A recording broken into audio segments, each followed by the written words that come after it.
This is what it looks like if you don't know how to walk in heels or you don't know how to wear heels. Meghan Markle had another outing, much to everyone's dismay. She was out for the Paley Honors Gala. They were honoring Tyler Perry, and I guess he invited her to join him or something of that nature. She was probably on his guest list. Not sure.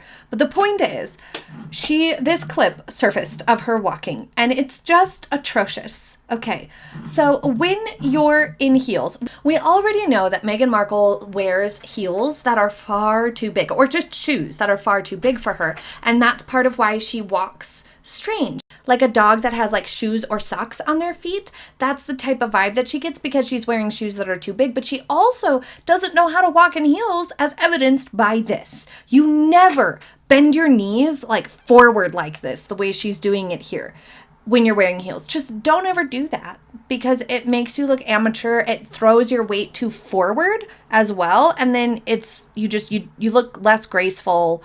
Your posture suffers, you create a hunched posture, and you could fall, honestly, because you're putting a lot of your weight forward. And it's probably harder on your ankles if you do that. You have to sink back into your high heels, keep the weight leaned back into the hip area, and sway while you're walking. You sway your hips side to side. Watch a supermodel walk. It's obvious. They lean into the side to side rather than knobbing their knees forward like this.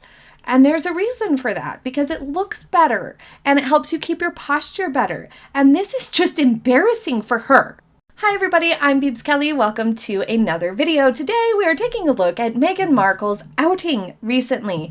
Apart from walking like an ostrich, we have a slight improvement to her outfits. Let's take a closer look here.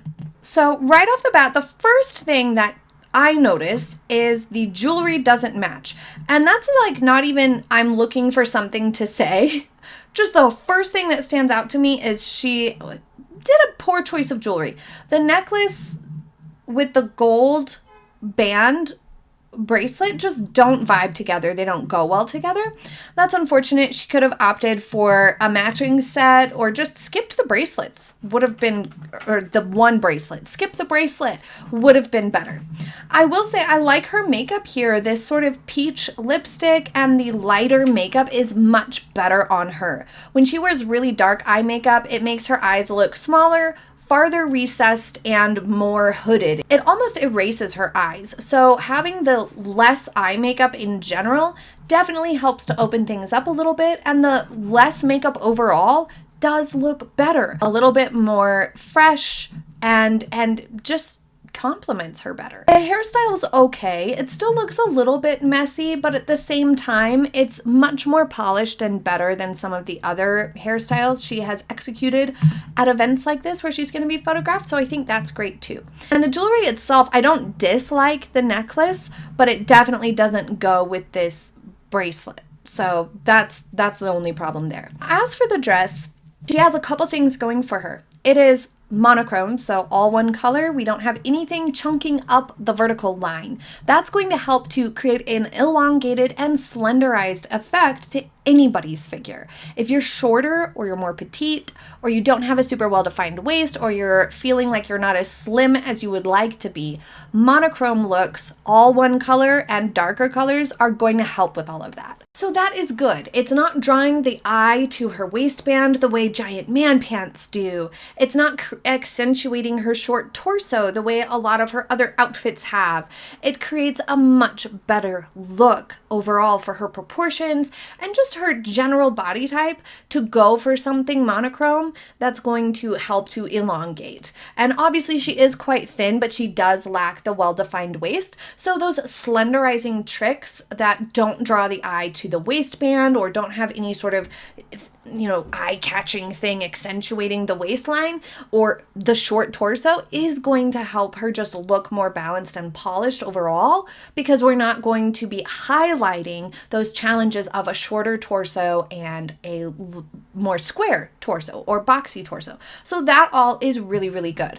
I don't mind this particular neckline format, being a sweetheart neckline, is quite nice because, as we've discussed, her more angular figure, that boxier torso and whatnot, and her widest point being her shoulders, really benefits from some curve, some softness, some diagonals or curved lines. And so a sweetheart neckline creates that, and it lends itself to that. So that's great. Where the downsides come in is the fit and the strapless nature of the dress. Because it is strapless, we see what looks to be some weird bulges on the cup right here in this picture. As you can see, I'll try to circle it or zoom in. You can see this creates kind of a strange shape. It's almost like she's wearing padding, and so it looks like the dress itself is attached up here, possibly with some tape, some fabric tape and whatnot that you can use to hold everything together and prevent your strapless dresses from falling down. So this is flush with her skin the way it should. And then there's a sudden cup or padding or bend right there where all of a sudden there's something more there. That's looking pretty awkward. It should have been a little bit more smoothed out or something, or perhaps it is that she's wearing a padded strapless bra and that's the culprit.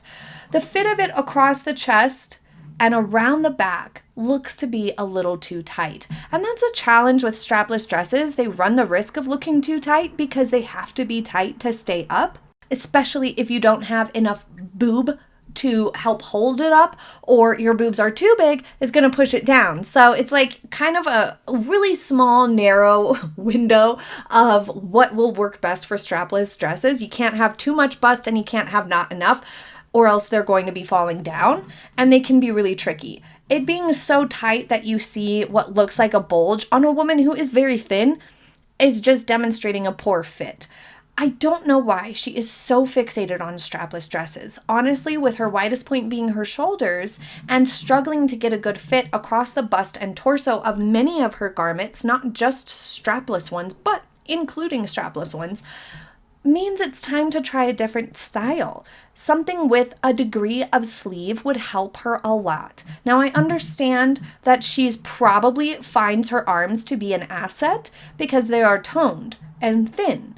But the strapless dress just isn't the most flattering format for her figure. It's not the most flattering silhouette, I should say, for her figure. Something that has some degree of a wider strap, more fabric across the shoulder, just a regular sleeveless, where there's fabric all across here, but then none on the arms, is something that could be a compromise for her. If I were her stylist, I would work towards that compromise before full-blown sleeves, because she seems very against sleeves at all. So it might be a big leap for her to go from always wearing strapless to full-blown sleeves. So maybe just sleeveless, like this option or this option, would be a good compromise for her that her stylist would be able to convince her to try to wear. Ideally, something with 3/4 sleeve or elbow length sleeve would offer her the most balancing to her figure. So there is more potential there in a dress that has some sleeve than she seems to realize. And you can pair it with something like a V-neck or a sweetheart neckline that can still bring in those elements of softness and curve and create some elongation to her neck as well, which would be great, but she seems against it, so that's disappointing. One of the problems with strapless dresses is that they do often look like they're falling down, and they are more challenging to get a good fit, and we see evidence of that here with it just not fitting this area quite as well as it should. But additionally, it does accentuate this chest area and the shoulders. So it draws more attention to the wide shoulder line, and this area ends up looking a little bit broad in some of the pictures. Additionally, the gathering across the front is a little bit hard to see because it is a black dress, so that's good. It doesn't stand out, but it doesn't look like it's the most flattering option. One of the more unfortunate elements to this dress is that it has a center slit. A center slit is not the right thing for Meghan Markle. She has very thin limbs and she has that boxier torso. So having a slit up the center only serves to accentuate that wide, square sort of a look. They also tend to hang rather stiffly, and as you can see here, it looks like she's stepping on it. So they can also be a challenge to walk in and deal with. And she's, maybe not the most skilled in walking in heels and evening gowns and whatnot. She should perhaps practice a little bit more to keep the train and the dress itself away from the heels as you walk. You can practice these sort of sweeping steps that sort of do just the slight kick out to keep it out of your path of stepping and walking.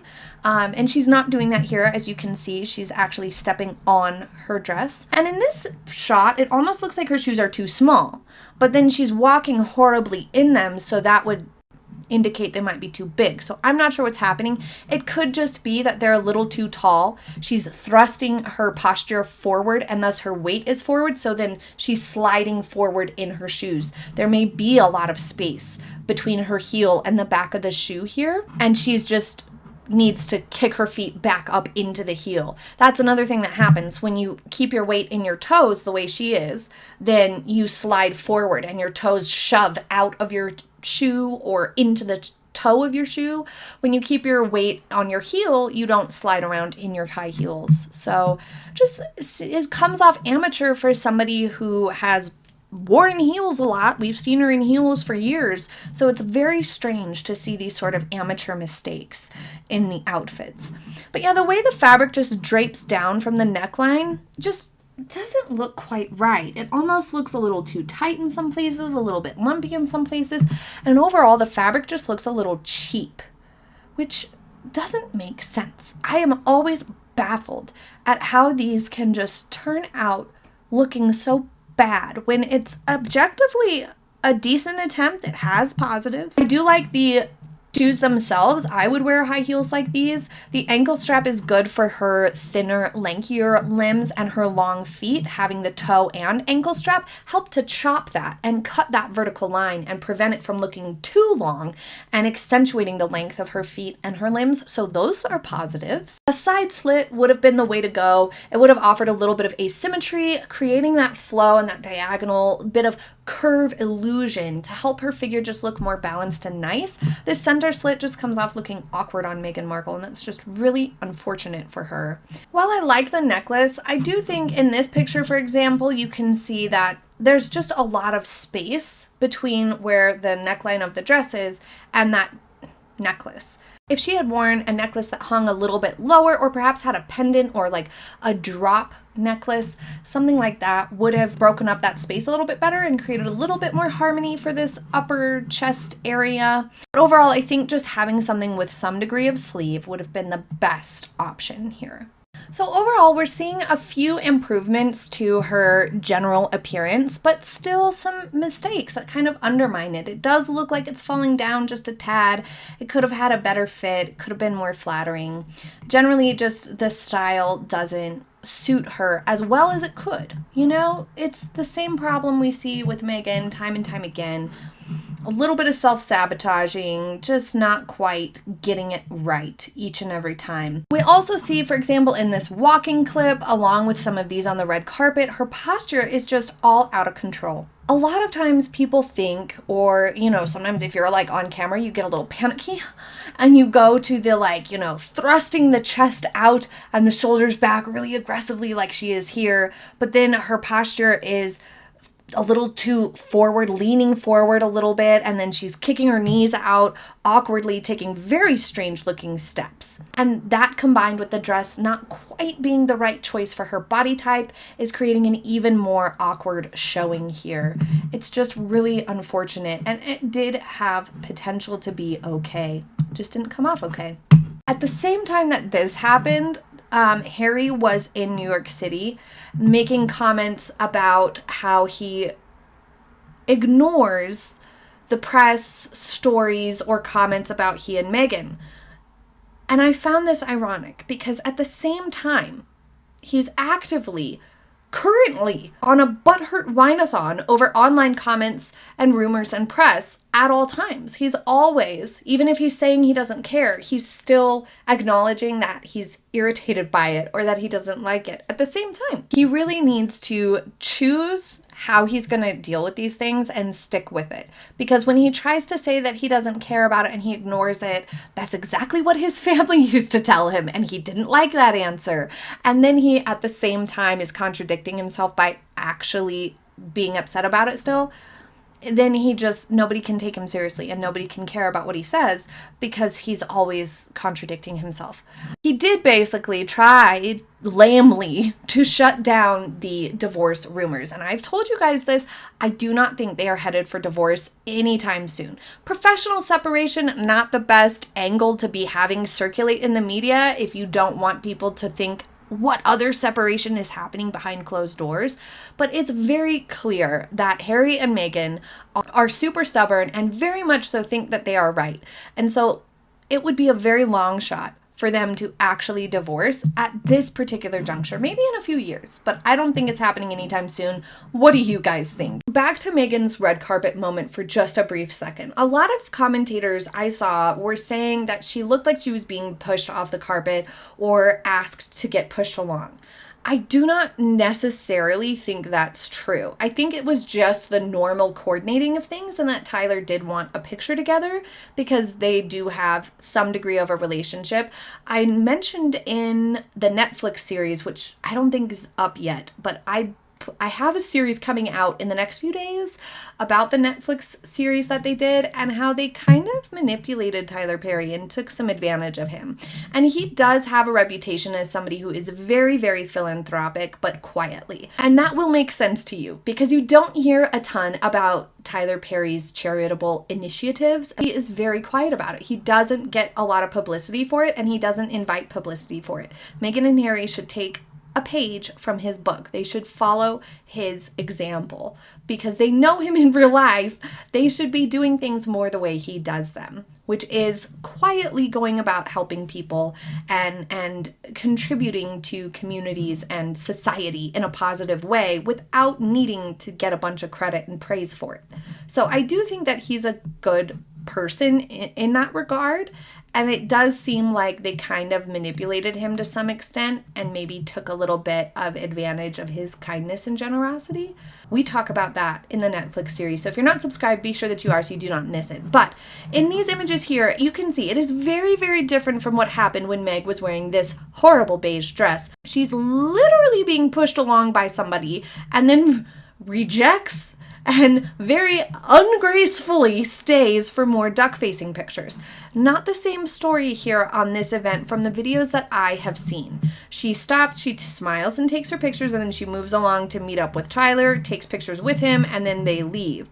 She doesn't do the duck face either, which is interesting, I think, because she's there with Tyler Perry, who she obviously cares a little bit about. She cares about what he thinks of her. So she doesn't stop in his presence to do her duck faces at the camera. She doesn't do that here because she knows he's there and right next to her and watching. She behaves better when he's around. Whereas when she was left to her own devices in this beige disaster, she did not behave and she was doing some embarrassing duck facing at the camera and making a lot of weird faces, staring into this woman's forehead. You guys can go check out my video on it. It's pretty hilarious. And she has painted a different picture of herself to Tyler than she has to other people or than she is willing to the public. If it were just the camera there, sure, we probably would have seen her need to be pushed off the red carpet and duck facing for eternity. But we didn't have that because she was controlling herself, because she cared about what Tyler would think.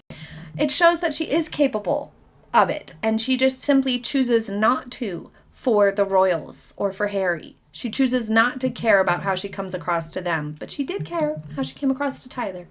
Leave your thoughts in the comments. I will be back with many more videos soon. Happy holidays, everybody. I will see you next time. Have a happy day. Bye.